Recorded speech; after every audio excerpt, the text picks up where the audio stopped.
When you think of Egyptian horror, you probably think of old movies, curses, treasure hunters, mummies coming to life. It's almost comforting. It's fiction. But the reality of those tombs is much more terrifying. It is absolute darkness. It is the weight of 2 million tons of stone pressing down on your chest. And it is the silence of 4,000 years waiting to be broken. In this day and age, we don't fear the curse of the pharaohs. We fear what we find when we point a Geiger counter at a wall that shouldn't be there. We fear the geometry that doesn't make sense.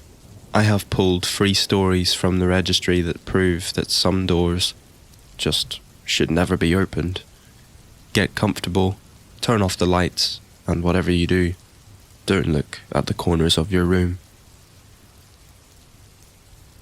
This first entry is called The Black Static.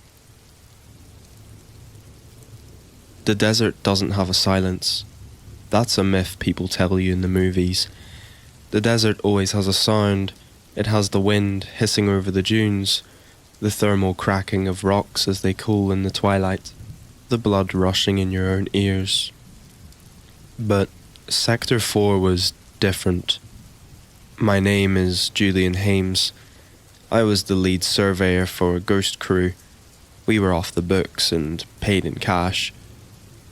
We were often sent to a patch of the western desert that didn't exist on any government survey. We were often looking for oil or water or whatever the client thought was down there. We arrived on a Tuesday. By Friday we knew the geography was wrong. We were running reflective seismology, the standard stuff. You drive a thumper truck out onto the grid. It hammers the ground with a massive hydraulic plate, and you listen for echo bouncing off the bedrock. It's like a sonar, but for the earth. But every time we thumped the ground in Sector 4, we got nothing back. No echo, no data. The sound waves went down into the sand and simply vanished. It was as if the earth beneath us wasn't made of rock, but of cotton wool, a sponge that just drank noise. My engineer, Corinne, called it the Black Static. She pointed to the monitors in the command trailer. "Look at the wave return," she said. "It's flat. It's not that the signal is weak, Julian. It's that the signal is being eaten." We decided to drill. We needed a core sample to calibrate the sensors. We set up the rig just as the sun was setting, turning the sky that bruised purple colour that you only see in the deep waste. We hit the anomaly at 150 metres. The drill didn't punch through rock, it screamed. It was a sound I'll never forget, one I've never heard before. Almost like metal grinding against a dentist's drill, amplified by 1,000 speakers. That's the best way I can describe it. The rig shook so violently it nearly tipped over. When we finally hauled the drill string back up, the diamond tip, the industrial grade diamond, was gone. It hadn't been snapped off, it had been eroded, rubbed away, like a bar of soap. And coating the shaft was a substance. It looked like oil, black and viscous, but it moved wrong. It didn't drip, it clung to the metal, shivering, pulling itself upward against gravity. Corinne took a sample. She put it in a glass jar and set it on the desk in the trailer. "It's cold," she whispered, rubbing her fingertips. "It burns like dry ice." That night, the generators failed, the camp went dark, and that's when the silence truly broke. It started as a vibration in my teeth, a low hum, hovering right on the edge of human hearing. I looked at the glass jar on the desk. The black fluid was agitated. It was actually striking the glass, rhythmic and violent, like a trapped insect. It matched the rhythm of our thumper trucks. It was almost mimicking us. I went to the window. Outside, the moonlight turned the dunes silver. I saw Corinne standing by the borehole. She was just staring down into the dark. "Corinne," I called out. "Get away from the rig." She didn't turn, she just pointed down. I grabbed my flashlight and ran out. The air felt heavy, charged with static electricity. The hair on my arms, it stood up. When I reached Corinne, I looked where she was pointing. The sand around the borehole was moving. It wasn't blowing in the wind, it was draining. A perfect circle of sand, 50 feet wide, was pouring into the earth like water down a drain. And rising out of that expanding sinkhole was a structure. It was a dome, smooth, black and glossy. It looked like obsidian, but it pulsed with a faint inner light. "It's beautiful," Corinne whispered. Her voice sounded strange, hollow, as if she was speaking into a tin can. "We need to go," I said, grabbing her arm. Her skin was freezing. "Corinne, get back to the truck." "Can't you hear them?" she asked. "The previous crew. They are still in here." I looked at the dome again. The surface was translucent, and inside the glass, there were shadows. They were pressed against the interior curve of the dome, distorted and stretched. They looked like human figures, hundreds of them, their hands hammering slightly against the barrier. They looked like human figures, hundreds of them, their hands hammering silently against the barrier. And then the dome sang. It wasn't a mechanical noise, it was a frequency. It hit me like a physical blow, dropping me to my knees. It was the sound of the thumper trucks, but folded back on itself, twisted into a choir of screaming voices. Corinne didn't scream. She stepped forward. The sand beneath her gave way, sliding down the slope towards the black glass. "Corinne!"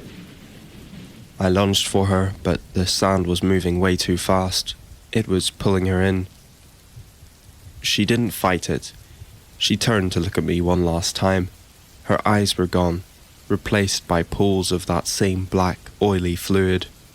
She opened her mouth, and the same sound of the thumper truck came out of her throat. I ran. I scrambled up the dune, slipping and clawing at the grit. I didn't look back when the trailer tipped over and slid into the pit. I didn't look back when the screaming rose to a pitch that shattered the windows of the Jeep. I just drove. I drove until the fuel ran dry and the sun came up. The company dissolved the next day. The records of Sector 4 were wiped.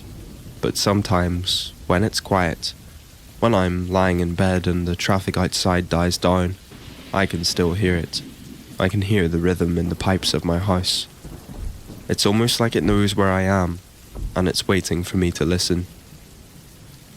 I can't begin to even process what has gone on or what I've even experienced. If it was a dream, if it was just part of my imagination, I don't know. I really don't know. But what I do know is that it did feel real, and if it was real, I can't even begin to explain it. Not in a way that makes sense. Not in a way that we know things can happen.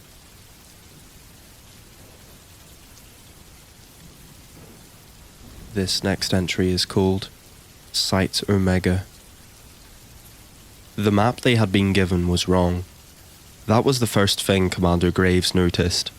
The schematic showed a simple looting tunnel, a rough shaft dug by thieves a century ago, but this was engineering. The tunnel walls were smooth like limestone, perfectly circular, diving into the earth at a steep 45-degree angle. Check your spacing. Graves muttered into his comms. Viper, take point. Echo, watch R6. This place feels active. The team of 3 mercenaries moved deeper. The air grew hot and stale, smelling of copper and old dust. Their helmet lights cut through the gloom, revealing carvings on the walls. But they weren't hieroglyphs. They were fractals, repeating geometric patterns that seemed to shift if you looked at them for too long. Boss, Viper whispered over the radio. check the statues. Graves shone his light to the left. Lining the tunnel were statues of humanoid figures. They had no faces, just smooth and blank stone. But their posture was unsettling. They were crouching, their stone hands cupped around where their ears should be. "They're listening," Viper said, his voice trembling slightly. "Keep moving," Graves ordered. "We secure the artifact, we get paid, we leave." They descended for another 10 minutes before the tunnel leveled out into a massive antechamber. The acoustics here were wet and echoing. Every footstep sounded like a gunshot. "Hold up," Echo said from the rear. "I just heard movement. Behind us." Graves signaled for a halt. The team froze, weapons raised, listening to the darkness behind them. It was the distinct sound of a combat boot crushing gravel. It came from the tunnel they had just walked through. "Who's there?" Graves barked, his voice booming in the chamber. "Identify." From the darkness, a voice called back. It was Graves' own voice. "Who's there? Identify." "Very funny, Echo," Graves growled. "Cut the playback." I didn't do it, boss. Echo stammered. My hands are on my rifle. "Viper, light it up." Viper swung his heavy tactical light back up the tunnel. The beam cut through the dust particles. The tunnel was empty, but the statues had changed. The crouching figures were no longer cupping their ears. Their hands had moved. They were now pressed tightly over their stone mouths. "They're shushing us," Viper whispered. Suddenly, the radio in Graves' ear crackled to life. It was Viper's voice, clear as day. They're shushing us because the big one is awake. Run. Run into the throat. Graves looked at Viper. Viper's mouth hadn't moved.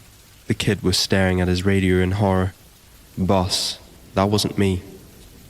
"Defensive circle," Graves yelled. "Back to back." The team scrambled into position, but as they turned, the room began to change.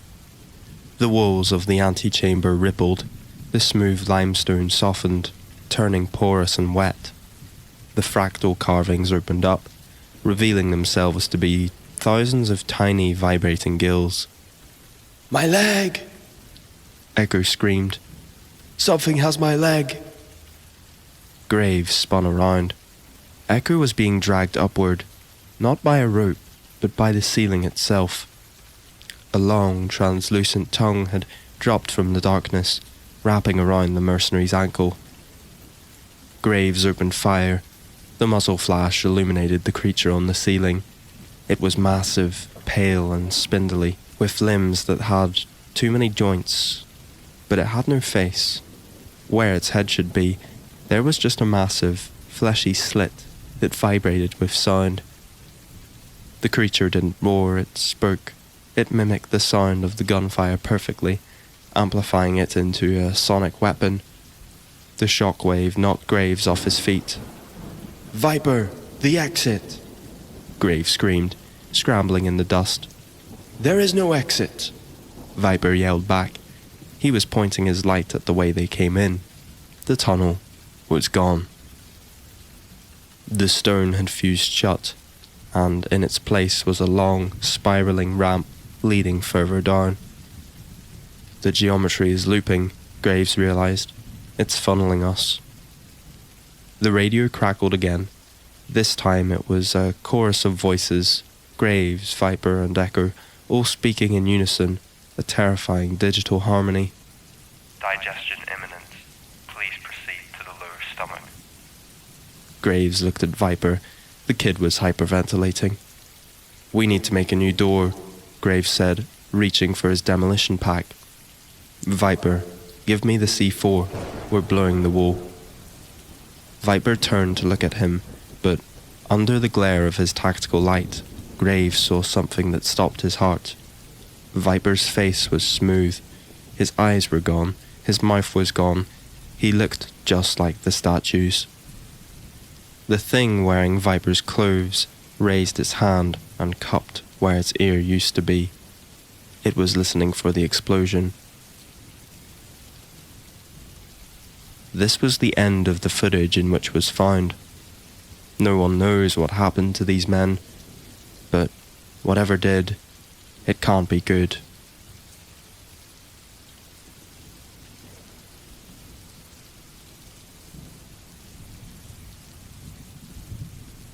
This next entry is called The Deaccessioned Door. Provenance. That is the word we use in the art world. It means the history of an object. We want to know who owned it, where it came from, and how it got there. We want a paper trail. But sometimes, the most valuable things have no history. They just appear. I found the false door in a private showroom in Geneva. The seller didn't have a name and the catalogue didn't have a picture. It was just listed as Lot 404, Limestone Portal, Old Kingdom, unverified. I bought it. I won't tell you how much I paid for it, but it cost me my marriage and my summer home. When the crate arrived at my London townhouse, the movers struggled with it. They said the stone felt heavy in a way that wasn't physical. It felt dense, they said, like a neutron star. I had it installed in my study.